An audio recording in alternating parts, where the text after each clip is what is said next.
ये इजराइली वही काम कर रहे हैं जो इनके बाप दादा फिरौनी ताकत किया करते थे। फिरौन को नजुमियों ने बताया था कि एक बच्चा पैदा होगा जो तेरी सल्तनत को हिलाक कर देगा। तुम्हें पता है रब तबारक व तआला की हिकमत के फैसले।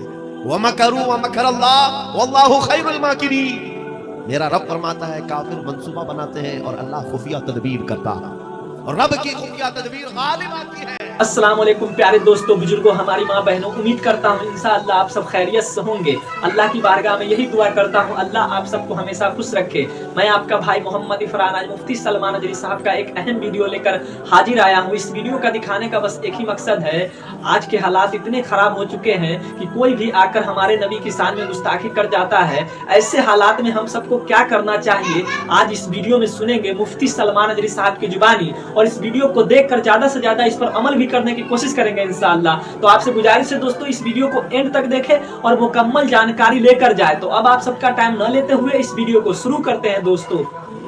ये इजराइली वही काम कर रहे हैं जो इनके बाप दादा फिरौनी ताकत किया करते थे। फिरौन को नजुमियों ने बताया था कि एक बच्चा पैदा होगा जो तेरी सल्तनत को हिलाक कर देगा, और इस खौफ से उसने एक साल के अंदर 12,000 बच्चों को कत्ल कर डाला था। नजुमियों ने बताया था फिरौन के ख्वाब की ताबीर में 12,000 बच्चों को कत्ल कर डाला, लेकिन जो बच्चा इसकी सल्तनत को हिलाक करने वाला था वो मूसा अलैहिस्सलाम थे।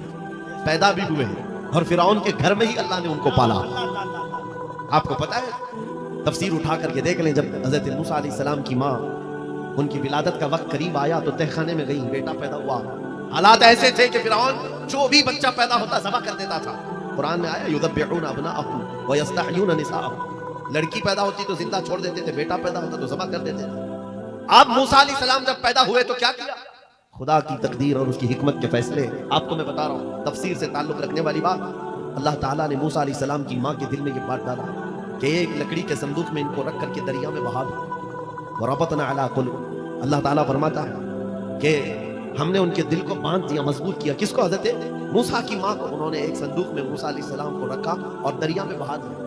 मूसा अलैहिस्सलाम की बड़ी बहन बहते हुए संदूक का पीछा करते हुए जा रही थी, देख रही थी कहाँ गया है संदूक। सीधे फिरौन के बागीचे के किनारे जाकर लग गए। फिरौन की औलाद नहीं थी। फिरौन की बीवी वो बागीचे में टहलने आई थी, देखा एक संदूक आकर लगा है, गुलाब जैसा हसीन बच्चा है, उठा लिया, प्यार किया और लेकर के आई।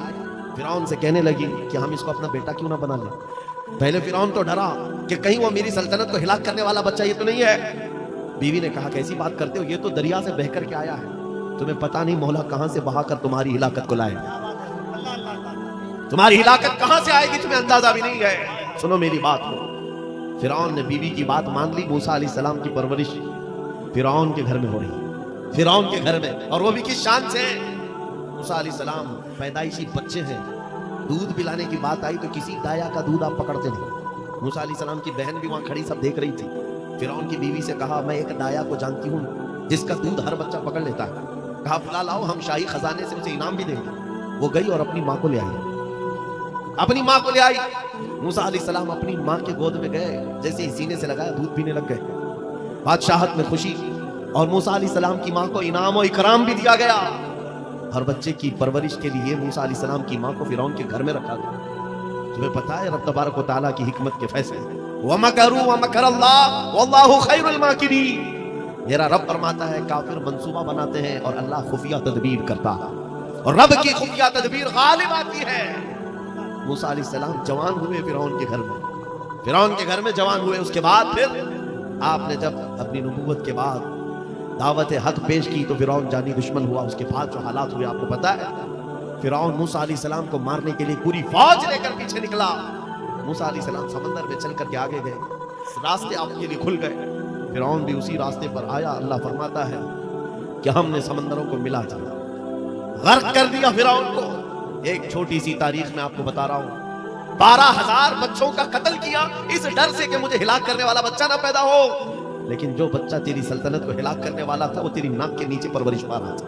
आज इन जालिमों ने गद्दा के हजारों बच्चों को सिर्फ इसलिए मारा है कि ये बड़े होकर के मुजाहिद ना बन जाए, ये बड़े होकर के हमें आंख दिखाने वाले ना बन जाए। और बाज़ाब्ता स्टेटमेंट में ये कहते भी हैं इन बच्चों को कत्ल करने से हमें कोई खौफ नहीं, कोई आपत्ति नहीं है, कोई तकलीफ नहीं है, इसलिए कि बड़े होकर के ये हमें आंख दिखाने वाले बनेंगे। ये डर तुम्हारा बता रहा है कई हजार बच्चों को भी तुम कत्ल कर लो, लेकिन तुम अल्लाह की उस हिकमत से गाफिल हो जालिमो, वो अनकरीब पैदा होगा जिसको दुनिया सलाहुद्दीन कहती है, वो अनकरीब होगा।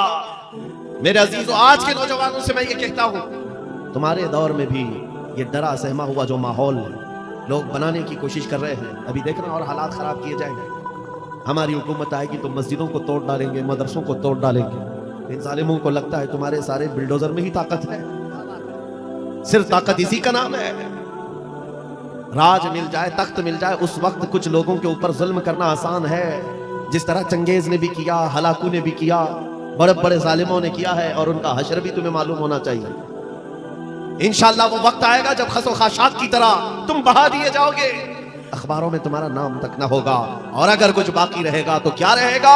न घबराओ मुसलमानों, अभी खुदा की शान बाकी है, अभी इस्लाम जिंदा है, कुरान बाकी है। ये जालिम काफिर क्या समझते हैं जो रोज हमसे उलझते हैं? अरे अभी करबला का आखिरी मैदान बाकी है। नौजवानों, इस यकीन और के साथ और ईमान के साथ अपनी जिंदगी को आगे बढ़ाओ। खुदारा मैं तुमसे कहता हूं, अगले दिनों के बाद जब तुम्हारे इम्तिहान का वक्त आएगा, हर उस्ताद अपने बच्चे को इम्तिहान की तैयारी करा रहा होता है। बेटा सवालात ऐसे आएंगे, टाइम इतना होगा, स्क्वाड भी होंगे, चेक करने वाले एग्जाम हॉल में बार बार आएंगे, तुम्हें देखेंगे। उस वक्त तुम खौफ से अपने हाथ में कपकपी नहीं पैदा करना, दिल को जमाना और अपना इम्तिहान मुकम्मल करना। यह हर उस्ताद अपने बच्चों को तरकीन करता रहता है। अज़ीज़ान गिरामी वक़ार, इस मिंबर नूर से मैं आपको इस बात की तलकीन करके जाता हूँ, इम्तिहान की घड़ी अनकरीब आने वाली है आपके साथ भी। और जो इम्तिहान तुम्हारा होगा वो इस्तिकामत का इम्तिहान होगा, तुम्हारे ईमान पर जमे रहने का, तुम्हारे डटे रहने का इम्तिहान होगा। देखना, बहुत सारे पार्टी बदल लेंगे, बहुत सारे मसलहतों के पर्दों में छुप जाएंगे, बहुत सारे लोग किसी की धोती में पना ले रहे होंगे, कोई किसी की साड़ी में पना ले रहा होगा, लेकिन जो आशिक़ मुस्तफा है वो बढ़ चढ़ करके ये ऐलान कर रहा होगा, अपना सब कुछ गुंबद खजरा कल भी था, और मेरे नबी से मेरा रिश्ता कल भी था। और बस इस बात के साथ तुम्हें जमे रहना है, यकीन के साथ, एतमाद के साथ। अज़ीज़ान गिरामी वक़ार, कौन सी ऐसी ताकत है, कौन सी ऐसी कुव्वत है जिसने इस्लाम को खत्म किया या खत्म करने की ताकत रखती है?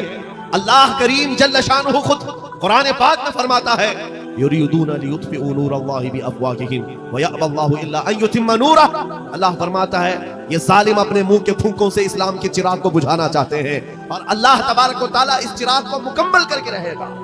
दीन इस्लाम, अभी आप सुन रहे थे, इस्लाम था, इस्लाम है, इसके साथ कुछ नहीं होना है, आपका इम्तिहान होना है। हमारे मरने के बाद अल्लाह ताला इस दीन की हिफाजत के लिए औरों को पैदा करेगा। वो कादिर मुतलक चाहे तो सख्त जानी दुश्मनों से भी ईमान वाले पैदा कर सकता है। हाँ, ये बात याद रखिए आप। ततारी जिन्होंने बगदाद को हिलाक करके रखा था, रब तबारक व तआला ने उन्हीं के सीनों में ईमान की दौलत दी और वो मुहाफिज इस्लाम बन गए। हमारे दौर में भी जितने आतंक मचा रहे हैं, कल इनके बच्चे ये नारा लगाएंगे, इस्लाम था, इस्लाम है, इस्लाम रहेगा। हाँ, जितने आतंकवादी हैं सब नारा लगाएंगे इंशाअल्लाह। आप इंतजार करें इस बात का, लेकिन तुम अपने इम्तिहान में जमे रहो, डटे रहो। अगर तुमने नबी पाक सल्लल्लाहु अलैहि वसल्लम के इस दीन के साथ, इस शरीयत के साथ नाइंसाफी की, तो कल मेरे आका को क्या जवाब दोगे?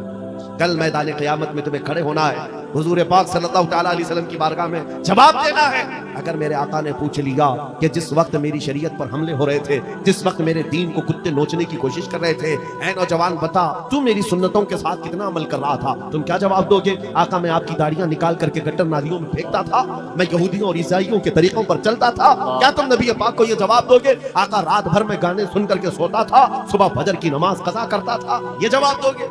क्या जवाब दोगे? आपके पास अगर जवाब नहीं देने की ताकत है तो आज ही बदल डालो, जिंदगी बदल डालो, आज इनकलाब ले आओ। देखना, मैं अक्सर ये बातें कहता हूँ ना, मैं चाकू छुरी की बात करता हूँ, ये तो शायर लोग तलवार उठाने की भी बात करते हैं। हाँ, ये कहते भी हैं समझौता नहीं होगा, तलवार उठ जाएगी। मैं तो तलवार की भी बात नहीं करता। अरे प्लास्टिक का ब्लेड भी रख लो तो कल को हमको आतंकवादी घोषित कर देंगे। बम, बारूद, बंदूक, किसी चीज की बात नहीं करता, सिर्फ इतनी बात करता हूँ, नबी पाक के इश्क में मलबूस होकर तुम सिर्फ रास्तों में चलते फिरते रहोगे, तुम्हारी चलत फिरत से कई कीड़े यूं ही मर जाएंगे। हुजूर पाक की सुन्नतों में वो दम है, वो असर है, तुम्हारी चलत फिरत से कई कीड़े फना हो जाए।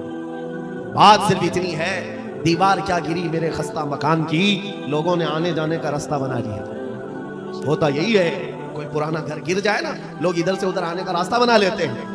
आज हमारी जमात के अंदर इंतशार हुआ, नौजवानों में आवारगी आ गई, तो हर कुत्ता हमको ही टारगेट करने लग गया, हर कुत्ता हमें ही भौंकने लग गया।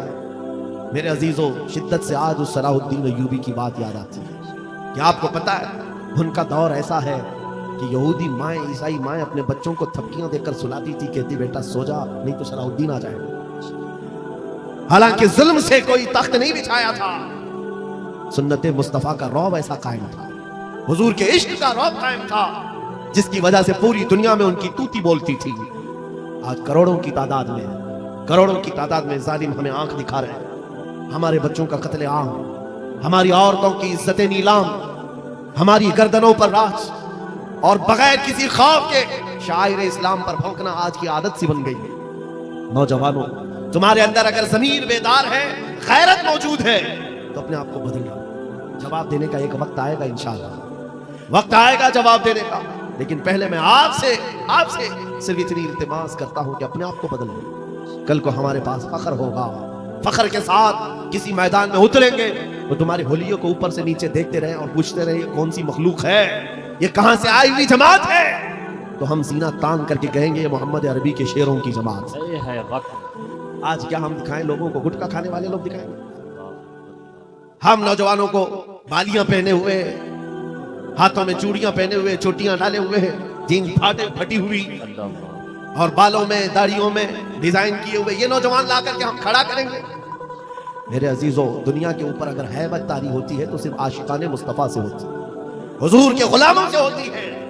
आज से 3 साल पहले पैरों से माजूर एक खादिम हुसैन ललकारता था, व्हील चेयर पर बैठ करके ललकारता था।